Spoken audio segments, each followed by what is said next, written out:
রাশিয়ার president Vladimir পুতিনের বাসভবন লক্ষ্য করে ড্রোন হামলার চেষ্টা চালানো হয়েছে সোমবার, এমনটাই অভিযোগ তোলে মস্কো। তবে এখনো পর্যন্ত এর পক্ষে কোনো প্রমাণ দিতে পারেনি রাশিয়া।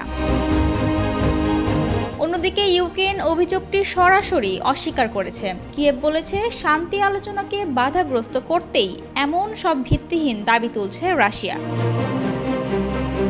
পাল্টাপাল্টি এইসব অভিযোগের কারণে ইউক্রেন যুদ্ধের শান্তি প্রক্রিয়া আবারও অনিশ্চয়তায় পড়েছে। দৃঢ় বন্ধনের আস্থায় শক্তিশালী স্টিলের আরেকটি নাম জেডএসআরএম।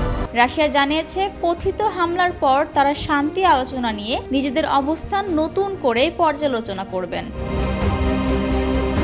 এর আগে রাশিয়া যুক্তরাষ্ট্রের ফ্লোরিডায় মার্কিন প্রেসিডেন্ট ডোনাল্ড ট্রাম্প ও ইউক্রেনের প্রেসিডেন্ট ভ্লাদিমির জেলেনস্কির বৈঠক হয়। বৈঠক শেষে ট্রাম্প বলেন, যুদ্ধবন্ধে একটি চুক্তির খুব কাছাকাছি পৌঁছেছে দুই পক্ষ।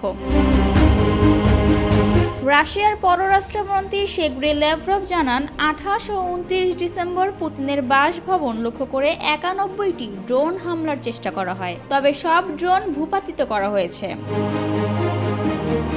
এরপর জেলেনস্কি বলেন, এটি রাশিয়ার আরেকটি মিথ্যা প্রচারণা। তারা ইউক্রেনে আরও হামলার অজুহাত তৈরি করতে এবং শান্তি আলোচনায় বাধা দিতে এসব অভিযোগ তুলছে।